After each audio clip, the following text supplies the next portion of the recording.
There. Consider this your official warning. This dock is in violation. You might want to review this map. These are my riparian rights. At 6:12 a.m. on May 3, 2024, a tow truck backed down the marina ramp with its lights strobing red and white, and my boat was already chained like it stole something. The air was cold enough to bite my ears. The water slapped the pilings. The driver sipped coffee like this was a normal Tuesday. And all over my dock railings were neon tow warning stickers, slapped on crooked, flapping in the wind, yelling unauthorized vessel like my own name was a crime. That's when I realized this wasn't just an annoying HOA tantrum. This was a full-on grab for control.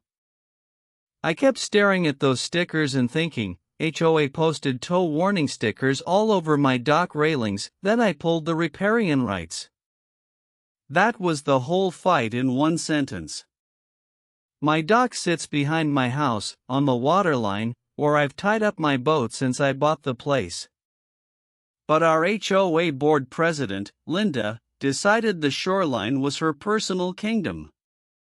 She strutted down the walkway in a puffy vest like she was on a crime show and told the tow driver, "That one's getting removed today." Then she looked at me and said, "You have 2 hours to comply or the fines start. $100 a day." My hands smelled like wet rope and sticker glue, and I could literally hear my blood pounding over the gulls. I tried to be an adult about it. I did the calm voice. I did the neighborly smile. I said, "Linda, this is my deeded dock. Those stickers are on my property. Please stop." She didn't even blink. She waved a clipboard like it was a badge and said, "The HOA owns the water access. You're lucky we let you keep a dock at all." People on their morning walks slowed down, then sped up. Nobody wanted to make eye contact. One guy mouthed sorry and kept moving. At 9 p.m. that same day, I went to the board meeting and asked for the rule in writing. Linda acted like I'd asked for her social security number. The other board members stared at the table, scared of her. They voted to enforce compliance anyway. I left with that hot, sick feeling in my stomach, like being told you're wrong in a room full of cowards. That night, I drew my line in the sand. I wasn't going to scream. I wasn't going to touch anyone's car, boat, or precious begonias. I promised myself I would use proper channels only, because the fastest way to lose against an HOA is to do anything dumb they can point at. So I started collecting everything. I lined up photos, emails, and call logs in a binder. The stickers. The tow truck plate. Linda's emails with her little smiley faces after threats. The violation notice taped to my gate at 4:27 a.m. like a horror movie. And I wrote it all down simple, like a kid's homework page. Timeline item 1 April 5th at 4:27 a.m. false trespass call. Timeline item 2 April 19th at 6:55 p.m. tow threat notice. Timeline item 3 May 3rd at 6:12 a.m. attempted tow. I didn't just want to be right. I wanted to be unignorable. Then I did the boring thing that scares bullies the most. I pulled public records. On May 7, 2024, I filed a records request with the county for shoreline plats, easements, and anything tied to our subdivision. 3 days later, the file landed with 63 pages. I sat at my kitchen table with a highlighter and a cheap lamp, and I read every page like it was a thriller. There it was, plain as day, my lot's riparian rights. My shoreline access. My permission to maintain a dock in that exact spot, tied to the property, not the HOA's mood. I called a local surveyor, paid $350 for a stamped confirmation, and asked an attorney to write a clean, polite letter. No threats. Just facts. Then I sent certified copies to the HOA, the tow company, and the city code office, because if someone was going to play paperwork games, I could play harder. Linda still tried to bluff. She emailed back on May 12 at 8:41 a.m. and said, "Your so-called rights don't override community standards." She even called the non-emergency line again and reported me for blocking common property. That's when I added one more page to my binder, because patterns matter. Patterns of false reports can be prosecuted. I didn't say it like a movie hero. I said it like a tired grown-up who finally found the rulebook. On May 18, I asked the city to send an inspector to the shoreline.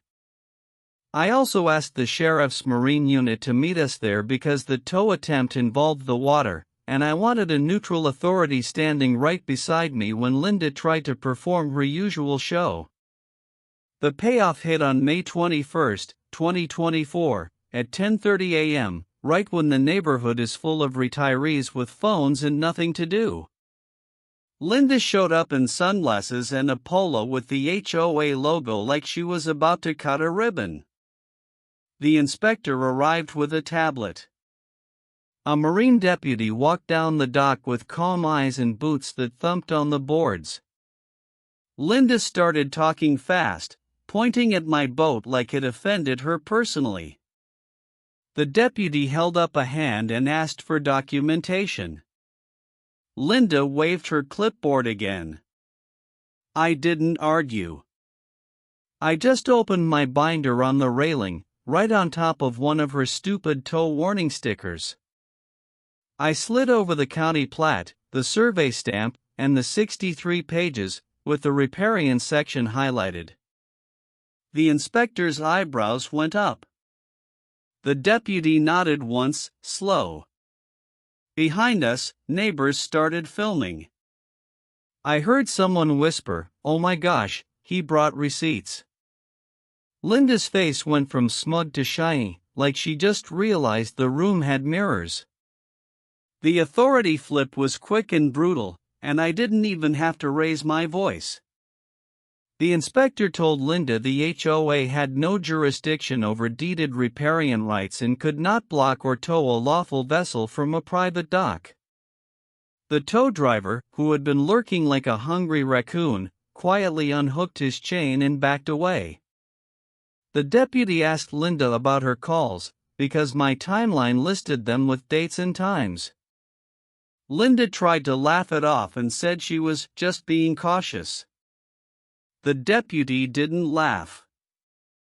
He told her false reporting can lead to charges, especially when it's repeated and used to harass. Then he asked for her ID and wrote something down. Linda's mouth opened and closed like a fish. A neighbor's kid yelled, "Bye, sticker lady," and the adults snorted like they'd been waiting years to breathe. By that afternoon, the HOA sent a clarification email to the whole community. It was basically an apology without the word sorry. The stickers came off. The fines disappeared. Linda stepped down for personal reasons 2 weeks later, which is HOA language for got caught acting insane. After that, it got quiet in the best way. On June 6, 2024, I sat on my dock at sunset and watched the water go orange, the way it should have been all along. A couple neighbors who had avoided me before finally walked over and said they were glad someone stood up to her. One even brought a plate of brownies like we were in a normal world again. I didn't win by being loud. I won by being exact. My dock railings stayed clean, my boat stayed tied where it belonged, and the neighborhood learned one simple lesson: you can't bully someone out of rights that are written into the land. Please follow for more HOA showdowns like this. Do you think she got what she deserves? Comment below.